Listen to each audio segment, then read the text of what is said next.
The auction ended at $300, which seemed reasonable for a 10 by 15 storage unit filled with banker's boxes and what looked like office furniture buried under tarps. Marcus Webb raised his bidder card one final time, and the auctioneer's gavel came down with a crack that echoed through the concrete hallway.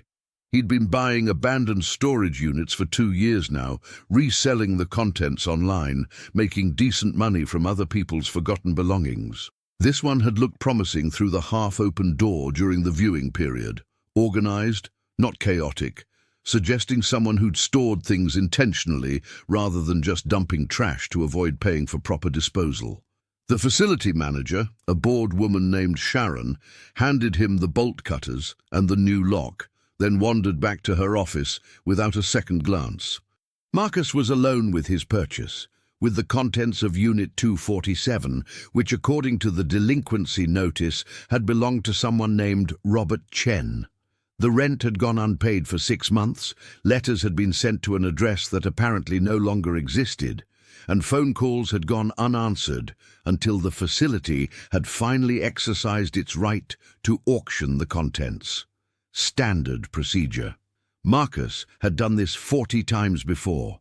He cut the lock, rolled up the metal door, and stepped into the musty darkness. The overhead light flickered on, revealing exactly what he'd expected.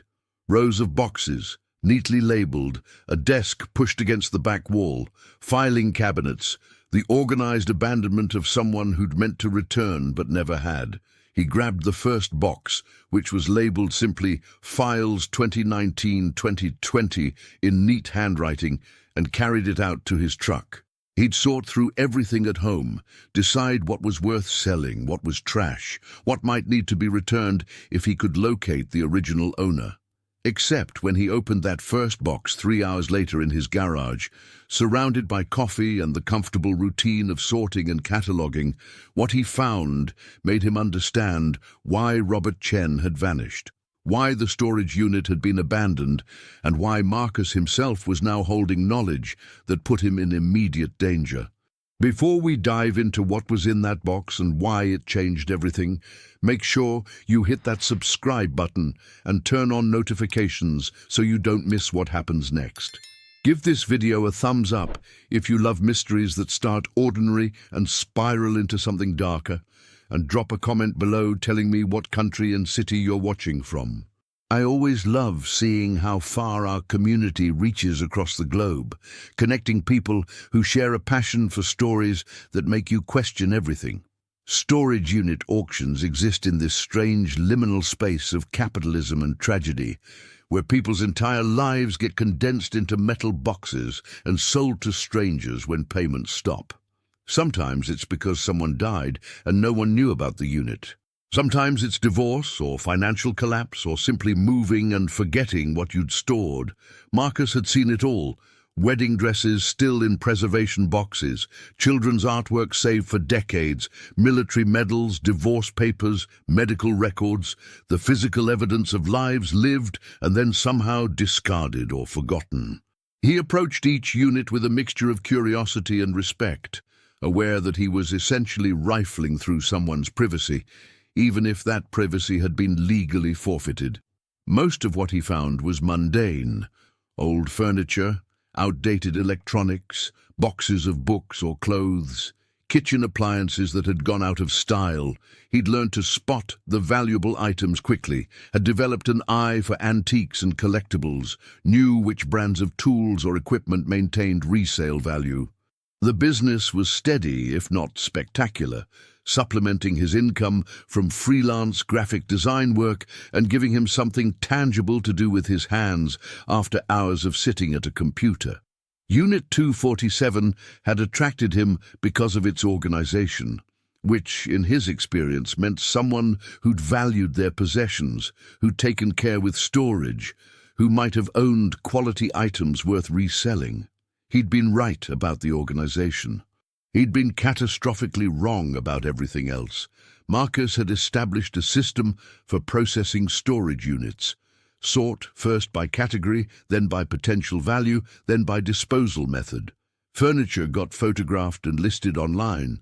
Electronics got tested and either sold or recycled. Papers got shredded unless they contained obvious financial or legal importance, in which case he'd attempt to contact the original owner through whatever information he could find. Books, clothes, and household items went to donation centers unless they were particularly valuable. The process usually took a weekend for a unit this size, longer if he found anything complex or concerning. He'd started with the first box because boxes were easy, usually just papers or small items that could be quickly evaluated. The label Files 2019-2020 suggested routine documents, probably old tax returns or business records, nothing that would require much attention. He'd opened hundreds of similar boxes, had developed a quick scanning technique that let him determine contents without reading every page. But the first document in this box stopped him immediately. It was a photograph, 8 by 10, professionally printed, showing a woman who couldn't have been more than 25 years old. She was smiling at the camera, casual and unguarded, sitting in what looked like a coffee shop. Nothing unusual about the image itself, except for the notation written across the bottom in black marker, Subject 12, baseline, before contact. The clinical language, the word subject, the phrase before contact, all of it suggested something that wasn't a normal photograph of a normal person. Marcus set it aside and pulled out the next item. Another photograph, same woman, different location. This one showed her walking down a street, clearly unaware she was being photographed. The notation read, Subject 12, Day 3, exhibiting initial symptoms. He felt something cold settle in his stomach. He pulled out more photographs, a dozen of them, all of the same woman, all with notations tracking her over what appeared to be a 2-week period. The final photograph showed her in what looked like a hospital bed, unconscious or possibly dead, with the notation, Subject 12, Day 14, complete systemic failure. Marcus sat back, the photographs spread across his garage floor, his coffee forgotten. This wasn't abandoned property. This was evidence. Evidence of surveillance, possibly evidence of a crime, definitely evidence of something that Robert Chen had considered important enough to document and store, but dangerous enough to eventually abandon. He should call the police. That was the obvious, responsible action. But something made him hesitate, made him reach for the next item in the box instead. It was a journal, small and leather-bound, filled with handwritten notes in the same neat script as the box label. The first entry was dated January 15, 2019. I can't continue doing this. The company says it's legal, says we have consent forms and ethical oversight, but I've seen what happens to the subjects. I've seen Subject 12 deteriorate from healthy to dead in 14 days, and the company's response is to classify it as a controlled failure and move on to Subject 13. I'm a chemist, not a murderer, but the line between those things has become too thin to see anymore. I'm copying everything. Every file, every test result, every photograph, every internal memo that shows they knew the risks and proceeded anyway. When I have enough evidence, I'm going to expose them. Until then, I have to keep working there, keep acting normal, keep pretending I don't know that we're killing people in the name of pharmaceutical research. Marcus read the entire journal in one sitting, his hands trembling by the end. Robert Chen had been a research chemist at a pharmaceutical company called Meridian Biopharm, working on experimental drugs that were being tested on human subjects. The testing wasn't following proper protocols. Consent was being fabricated, side effects were being concealed, deaths were being covered up. Chen had spent months gathering evidence, photographing documents, copying files, building a case that he'd planned to take to the FDA and possibly to the press. The journal entries grew increasingly paranoid as time went on. By August 2019, Chen was certain he was being followed. By October, he'd moved the evidence to this storage unit, too afraid to keep it in his home or office. The final entry was dated November 3, 2019. They know I have copies. I don't know how, but they know. I'm leaving tonight. I'll come back for the evidence when it's safe, when I've figured out how to release it without getting myself killed. If I don't come back, if something happens to me, I hope whoever finds this has more courage than I did. Subject 12's real name was Jennifer Mason. She deserves to have a story told. They all do. Marcus put the journal down and looked at the boxes stacked in the storage unit, suddenly understanding what he'd purchased. This wasn't random abandoned property. This was a whistleblower's insurance policy. Evidence that had been hidden for 4 years, waiting for someone to find it. Robert Chen had vanished in November 2019, and now it was March 2024. Either he'd never gotten the chance to come back, or he'd been prevented from coming back, or he was dead. Marcus pulled out his phone and searched for Robert Chen, chemist, missing. The results made his blood run cold. A news article from December 2019 reported that Robert Chen, age 34, a research chemist at Meridian Biopharm, had been found dead in his apartment from an apparent suicide. The article was brief, just a few paragraphs noting that he'd been depressed, that he'd left a note that there were no suspicious circumstances. But Marcus, sitting in his garage surrounded by the evidence Chen had hidden, knew exactly how suspicious those circumstances were. He searched for Jennifer Mason and found an obituary from 2019. She died at 26 from complications related to an unspecified illness. No mention of pharmaceutical trials, no indication that her death had been anything but tragic and natural. He searched for Meridian Biopharm and found a thriving company, publicly traded, specializing in treatments for autoimmune disorders. Their website showcased their commitment to ethical research and patient safety. Everything looked legitimate, professional, beyond reproach, which meant Chen's evidence had never surfaced, had stayed hidden in this storage unit while the company continued operating, continued testing, possibly continued killing subjects in controlled failures that never made it into public record. Marcus knew what he should do: take everything to the authorities, let them handle it, wash his hands of the whole situation. But he also knew what would happen if he did that. The evidence would disappear into an investigation that might take years if it went anywhere at all.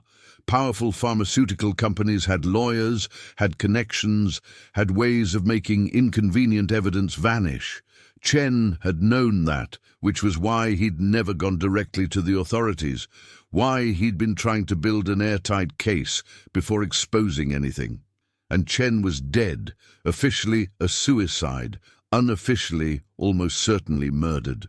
Marcus spent the next week going through every box in the storage unit, cataloguing everything Chen had collected. There were thousands of pages of internal documents, emails showing executives dismissing safety concerns, test results showing severe adverse reactions that had been edited out of official reports, photographs of 16 different subjects who'd been enrolled in trials that had gone catastrophically wrong. The evidence was damning, detailed, exactly the kind of documentation that could destroy a company and send executives to prison. But it was also 4 years old, and Chen's death had sent a clear message about what happened to whistleblowers. Marcus found himself paralyzed by indecision, afraid to act, but also unable to ignore what he'd discovered.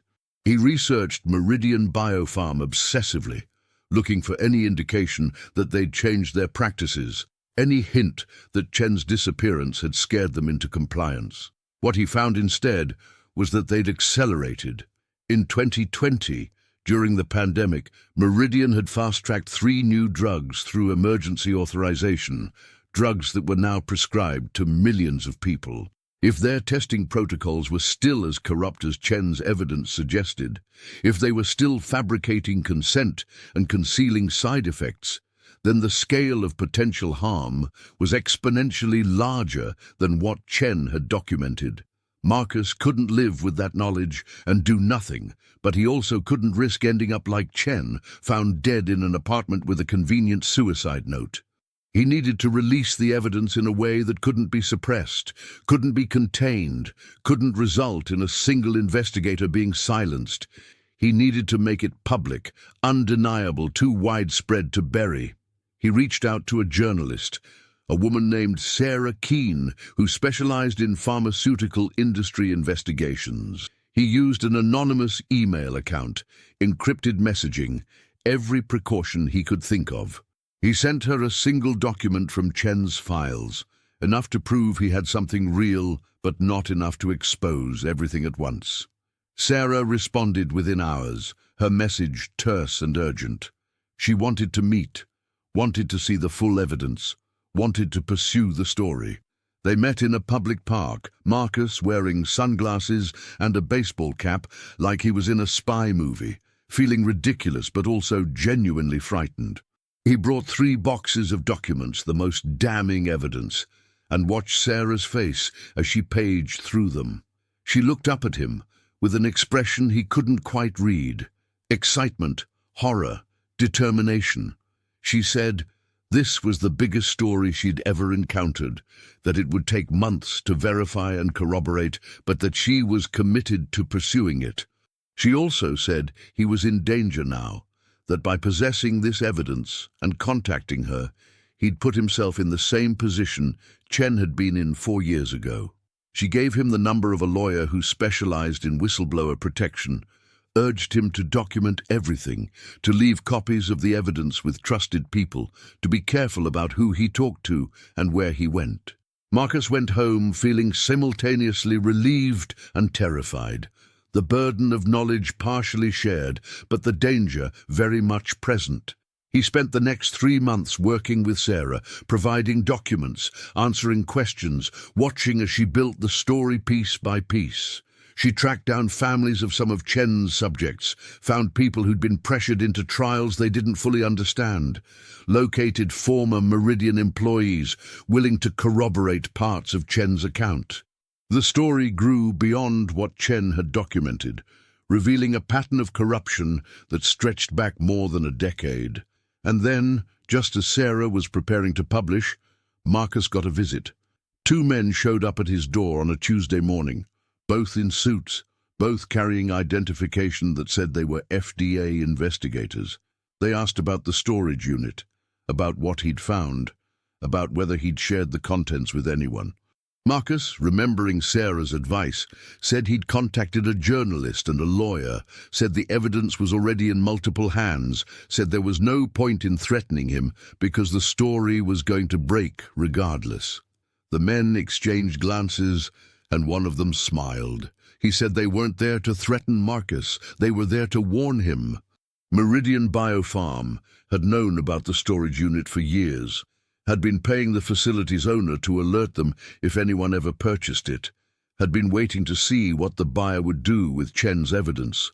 They'd watched Marcus, watched Sarah, watched every step of the investigation, and they'd decided not to interfere because interfering would only confirm the evidence's validity. Instead, they were going to discredit it.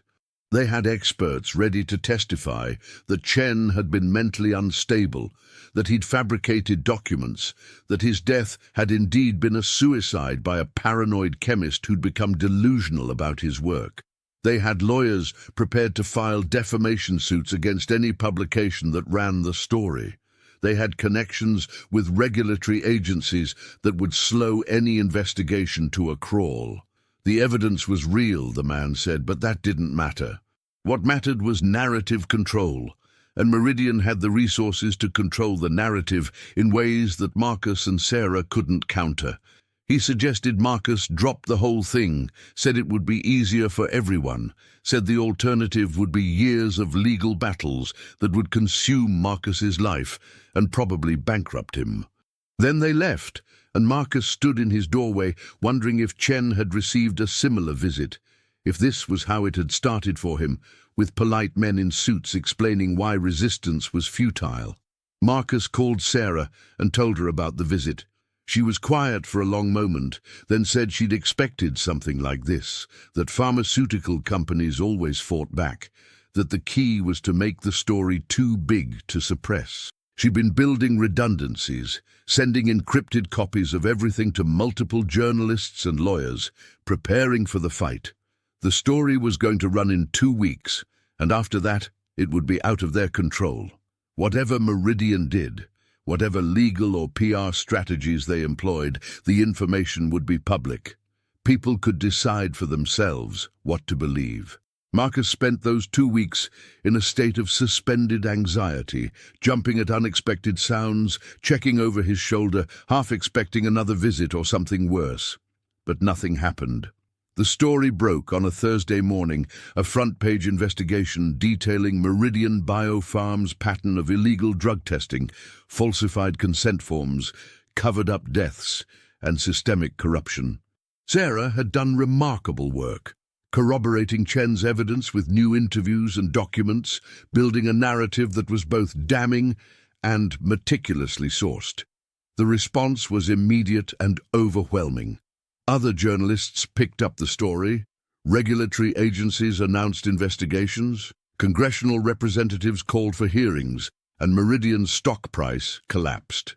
Within a week, executives were resigning, internal emails were leaking, and former employees were coming forward with additional evidence of wrongdoing. The narrative Meridian had planned to control had slipped entirely out of their grasp, amplified by social media and sustained by public outrage. Marcus watched it all unfold with a mixture of satisfaction and sorrow, knowing that Chen should have been alive to see this, that he died trying to do exactly what Marcus and Sarah had accomplished. He thought about Jennifer Mason and the 15 other subjects whose photographs were in those boxes, people who'd trusted medical professionals and been betrayed, whose deaths had been classified as controlled failures and forgotten. At least now their stories were part of the public record. At least now their families knew what had really happened. 6 months after the story broke, Marcus received a package with no return address. Inside was a handwritten note and a photograph. The note said, "Thank you for finishing what I started. I couldn't risk coming back for the evidence, but I knew eventually someone would find it and hopefully do the right thing. I'm alive, living under a different name, in a place where Meridian can't reach me. I think about Jennifer and the others every day. I'm glad their families finally have answers. Robert." The photograph showed a man who might have been in his 40s, standing on a beach somewhere tropical, smiling at the camera. Marcus couldn't be certain it was really Chen. The man in the photo was thinner, bearded, changed in ways that might have been surgical, or might have been just the natural aging of someone living in hiding. But he wanted to believe it was real, wanted to believe that Chen had survived his whistle-blowing attempt, that the suicide had been faked, or that the reports had been wrong. He kept the photograph on his desk, a reminder that sometimes the right choice was also the dangerous one, that silence protected perpetrators, while truth, however risky, honored victims.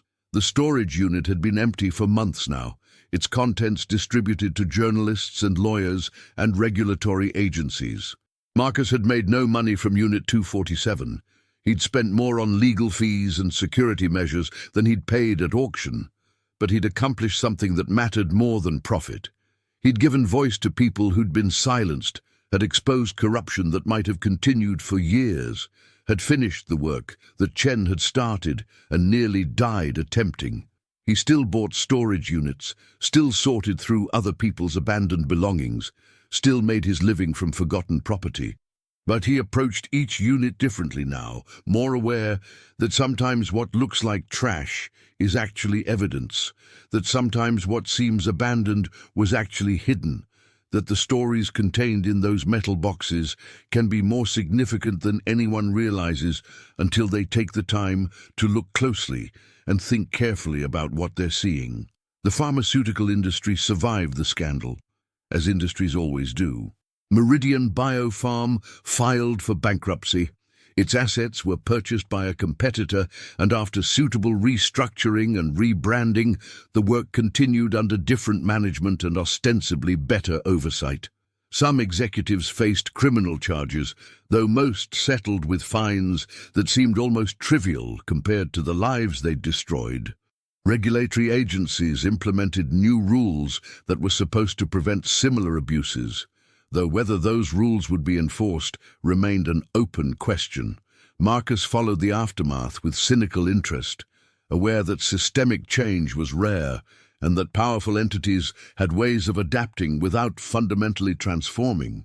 But he also saw the smaller victories, families receiving settlements, subjects whose deaths were officially acknowledged, researchers who now thought twice before cutting ethical corners. Chen's evidence had created ripples that might eventually become waves, changes that accrued slowly but meaningfully. Sarah won journalism awards for her investigation, and she credited Marcus in every acceptance speech, calling him the citizen who'd chosen courage over comfort. He was uncomfortable with the attention, preferred to remain anonymous, but he appreciated her recognition of what the choice had cost him. He'd spent months looking over his shoulder, had lost sleep and peace of mind, had questioned whether the risk had been worth the outcome. But seeing the families of Chen's subjects finally get acknowledgement of what had happened to their loved ones, seeing regulations strengthened and executives held accountable, he knew he'd made the right choice. The first box had explained why Robert Chen had vanished, because he'd uncovered corruption so dangerous that staying meant dying, and running meant abandoning everything he'd worked to expose. But that box had also given Marcus a choice: to bury the truth again, or to risk everything to bring it into the light. He'd chosen light, and whatever the personal cost, he could live with that decision. Because some things matter more than safety. Some truths demand to be told regardless of consequences, and sometimes ordinary people stumble into extraordinary situations that require them to decide what kind of person they want to be. Marcus had decided, and in doing so, had honored not just Chen's memory, but the memories of Jennifer Mason and all the others whose names had been in those boxes, whose deaths had been classified as controlled failures, whose lives deserved to be remembered as more than data points in a pharmaceutical company's corrupt research. The storage unit was empty now, but its contents had changed everything, had proven that evidence, however long hidden, eventually finds its way into the light if someone has the courage to look for it and the conviction to share what they find.